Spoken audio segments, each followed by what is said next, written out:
Stopping on a dime might have saved him, but there was no way he could do it. My brain boomed inside my head. Sal is going to die. 27. Sal is going to die. 28. Sal is going to die. 29.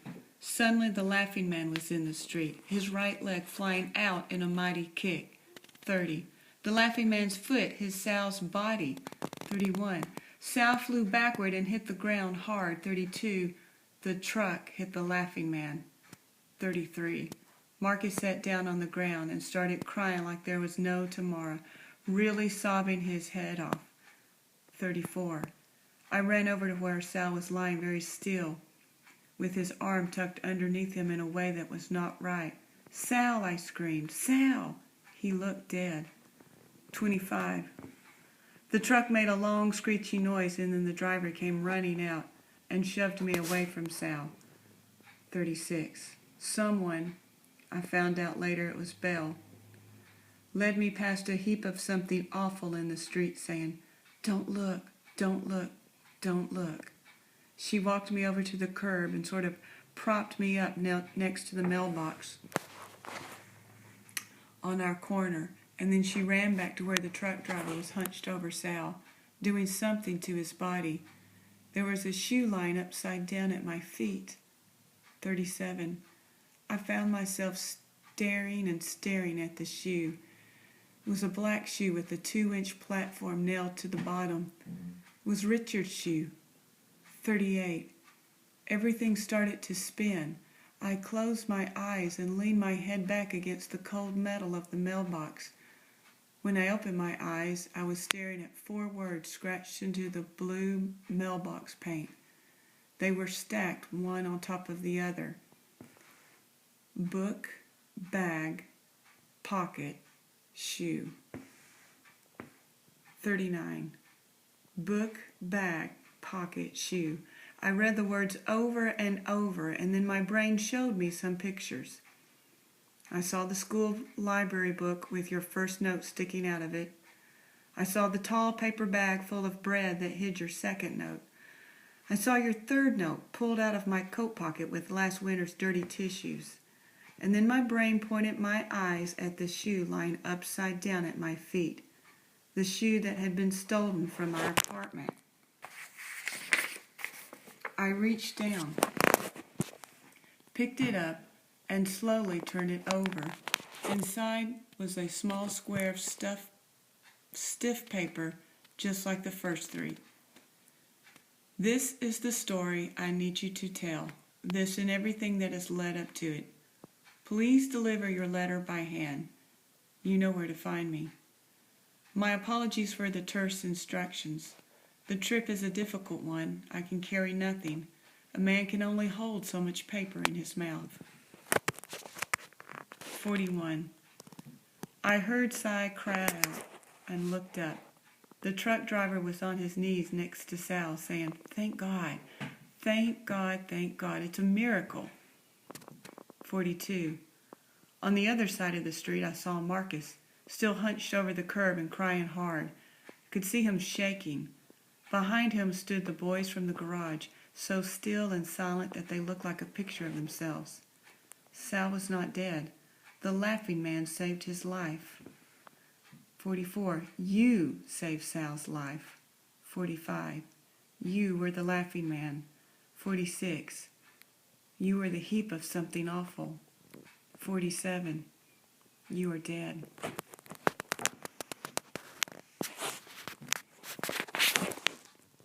Difficult things.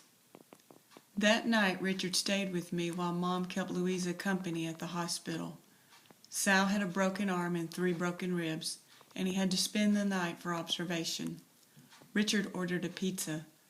"Do you feel like talking?" he asked. "Not really," I said. "Maybe later." He nodded. "Just let me know." After dinner, I closed my door and sat on my bed with your note spread out in front of me. "Think," my brain said. "Think, think, think." I got up my ropes, tied some knots, and tried to start at the beginning. The trip is a difficult one. I will not be myself when I reach you. The trip is a difficult one, and I must ask my favors while my mind is sound. And then there was the strangest line of all. The trip is a difficult one. I can carry nothing, and a man can only hold so much paper in his mouth.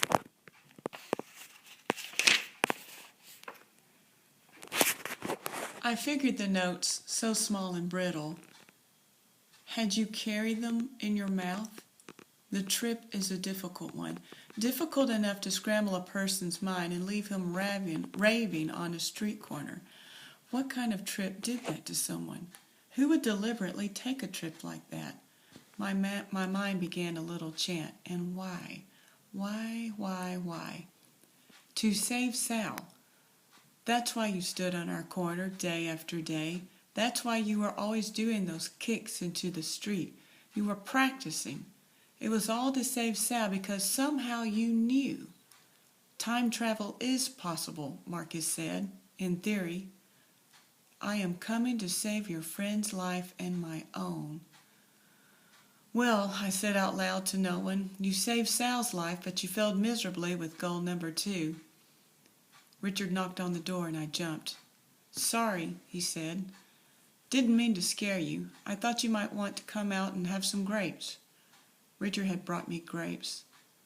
We watched some TV and ate a giant bowl of the most perfect tart green grapes in the world. They were definitely not from Bell's. It was nice just sitting there watching TV together. My brain stopped asking me questions. I saw Richard glance over at me a couple of times, but he didn't ask me questions either. And that was nice too. When I fell asleep on the couch, Richard turned the TV off and I said I should go to bed. But once everything was quiet, I couldn't sleep. Your words were swimming in my head. Please deliver your letter by hand. You know where to find me. Louisa had told me that some of her old people died with nothing and no one. She said that they were buried on an island somewhere north of Manhattan. I figured that was where you would be soon. I was still worrying and feeling a little frozen when my bedroom door opened. A mom came over and sat on the edge of my bed. Sal is going to be fine, she whispered, putting one arm around me. The tests are done. He'll probably be home in the morning. I didn't say anything. I was afraid that if I spoke, I would tell her too much. I would tell her about the notes, Richard's shoes, and the $2 bills, and everything. And I thought that if I did tell her, somehow Sal might not be okay anymore. So instead, I just held onto Mom's arm, and she stayed right there until I fell asleep.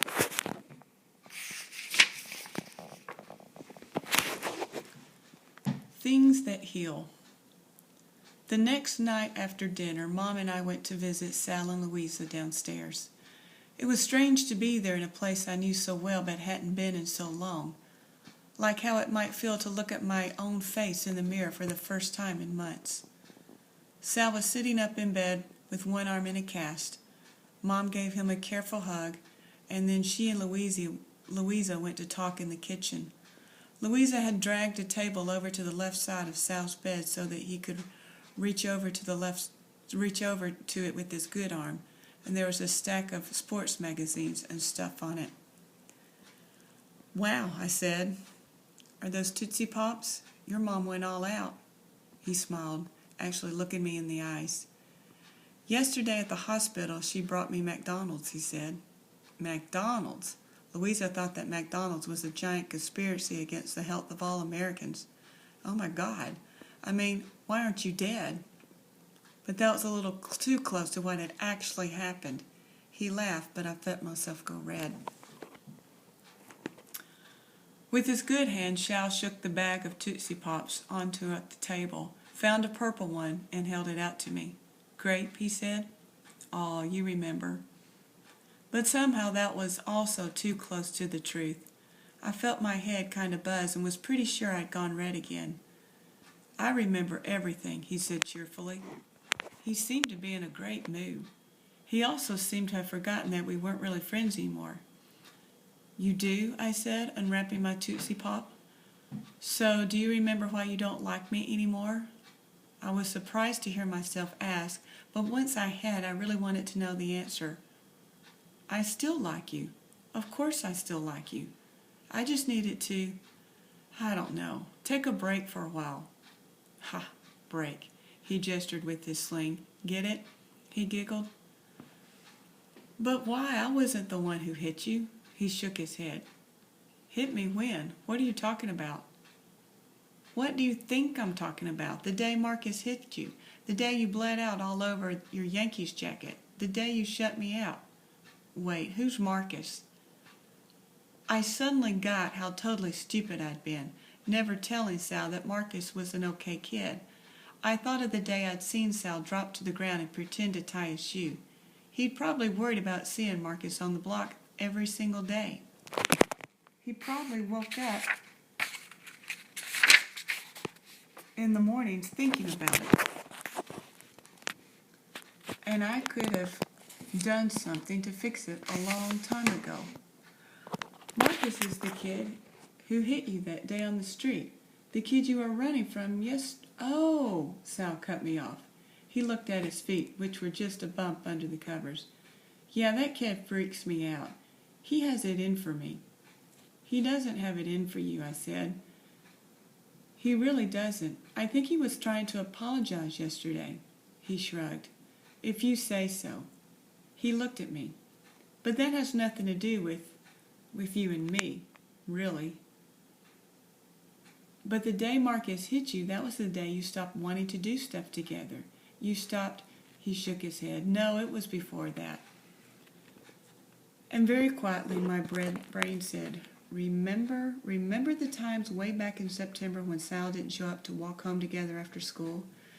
Remember how he said he didn't have money to go out to lunch when you knew he did?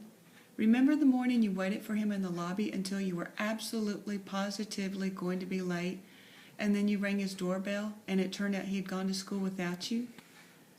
And then I remembered something else. I remembered running across Broadway, holding my big Mysteries of Science poster and seeing Sal on the other side, and yelling for him to wait up. And he had. He had waited. And when I asked him why he wasn't at the regular spot after school, he had just mumbled something and looked at his feet. And then we walked together toward Amsterdam in total silence until Marcus hit him. Sal had started home without me that day, and it wasn't the first time. But here he was today, looking right at me, and we still felt like us. So when can we go back to normal, I asked. That's the thing, Myra. It wasn't normal. I didn't have any other friends, not real friends. Neither did I wanted to say, and then I realized that was his whole point. We'd only had each other. It had always been that way, forever. He was still talking. I mean, remember the second week of school when you got sick? I spent that whole week alone. The whole week. Alone at lunch, every day, alone after school. And don't take this the wrong way, but sometimes I want to hang out with boys. He yawned. Oh, I'm on these pills, he said, for my arm. They make me kind of sleepy. You could have just told me, I said. You could have just said all this stuff before. I thought we talked about everything. Not everything. He looked at me in a groggy way. Anyway, I gave you hints. You never got them.